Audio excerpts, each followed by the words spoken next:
ये युवती जिसकी उम्र लगभग 25 वर्ष रही होगी, गोरा बदन, बड़ी बड़ी आंखें, खुले काले बाल, गहरी गुलाबी साड़ी ब्लाउज की लिबास में अपने घर से रस्सी बाल्टी लेकर गांव के बाहर कुआं की तरफ निकल पड़ी।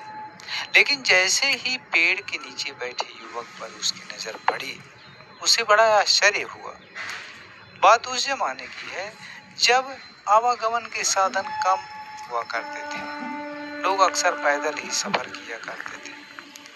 सूरज नाम का एक लड़का वैदिक शिक्षा लेने के लिए काशी नगर गया था। वहां उसने खूब मन लगाकर पढ़ाई किया। कुछ सालों के बाद उसकी शिक्षा पूरी हो गई। वह अपने गांव आ रहा था। पैदल चलते चलते धूप हो गई। रास्ते में उसे प्यास लगी, परंतु आसपास नदी तालाब नजर नहीं आ रहा था।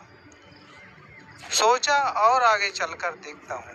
कुछ दूर आगे बढ़ने पर गांव के बाहर एक कुआं दिखाई दिया। सूरज पास आकर कुआं में झांका तो पानी तो था, लेकिन वहां रस्सी बाल्टी नहीं था। वह पानी पिए तो पिए कैसे? सूरज सोचता है कि कुआं के पास में जो पेड़ है उसी की छाया में थोड़ी देर सुस्ता लेता हूँ। शायद कोई पानी भरने आए तो मैं भी अपना प्यास बुझा लूंगा। ऐसा सोचकर सूरज कुआं के पास वाले पेड़ की छांव में बैठ जाता है। अपनी थकान उतारता है। कुछ देर बाद एक सुंदर नई युवती कुएं की तरफ रस्सी बाल्टी लेकर आती दिखी, जिसका गोरा बदन, बड़ी बड़ी आंखें, खुले काले बाल और मस्तानी चाल।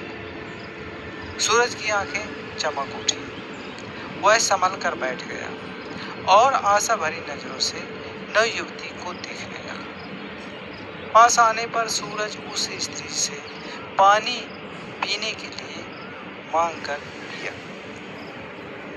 पानी पिलाने के बाद उस स्त्री ने सूरज से वहां आने का कारण पूछा, तो सूरज ने कहा, मैं कुछ साल पहले काशी में पढ़ाई करने गया था। अब मेरी पढ़ाई पूरी हो चुकी है, इसलिए मैं अपने घर जा रहा हूँ। प्यास लगी थी, इसलिए मैं यहाँ रुक गया और सुस्ताने लगा। आपने मुझे पानी पिलाया, उसके लिए धन्यवाद। तब नवयुवती ने पूछा कि आपने पढ़ाई पूरी कर ली या कुछ बाकी है?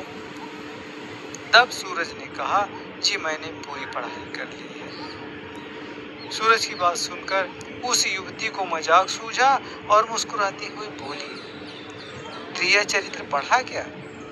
सूरज ने कहा, त्रिया चरित्र? नहीं तो गुरुजी इस विषय पर कुछ बताया भी नहीं। उसने मुस्कुराते हुए बोली, जानोगे त्रिया चरित्र? सूरज उत्सुकता से बोल पड़ा, जी बिल्कुल, त्रिया चरित्र जानना है। उस नवयुवती जो पानी भरने आई थी जल्दी से पानी उड़ेल कर नहाने लगी और साड़ी बाल गीला करके जोर जोर से चिल्लाने लगी। आवाज गांव तक पहुंची। उसकी चीख पुकार सुनकर गांव के लोग लाठी डंडा लेकर उस कुएं की तरफ दौड़े जहां से आवाज आ रही थी। गांव के लोगों को कुएं की तरफ आता देख सूरज ने पूछा, ये लोग लाठी लेकर हमारे तरफ क्यों आ रहे हैं? तब उस महिला ने कठोर स्वर में कहा, ये लोग तुमको मारने आ रहे हैं। सूरज घबराकर बोला, ये लोग मुझे क्यों मारेंगे? मैंने इनका क्या बिगाड़ा है? तब उस युवती ने कहा, तूने मुझसे छेड़छाड़ किया है, इसलिए तुझे पीटेंगे। युवती की चाल सूरज को समझते देर न लगी। वह तुरंत हाथ जोड़कर महिला के सामने गिड़गिड़ाने लगा, मुझे बचा लीजिए। युवती ने कहा, ठीक है।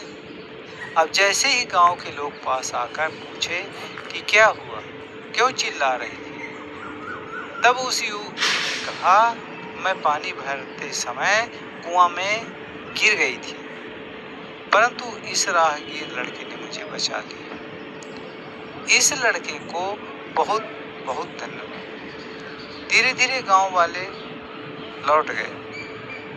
लोगों के जाने के बाद बनिहारी युवती ने कहा, यही है प्रिय चरित्र। समझ गए कि और समझाओ? सूरज कान पकड़कर बोला, सब समझ गया, जीवन भर के लिए समझ गया। वीडियो देखने के लिए धन्यवाद। कहानी पसंद आई हो तो लाइक और कमेंट अवश्य करें। जय हिंद, जय भारत।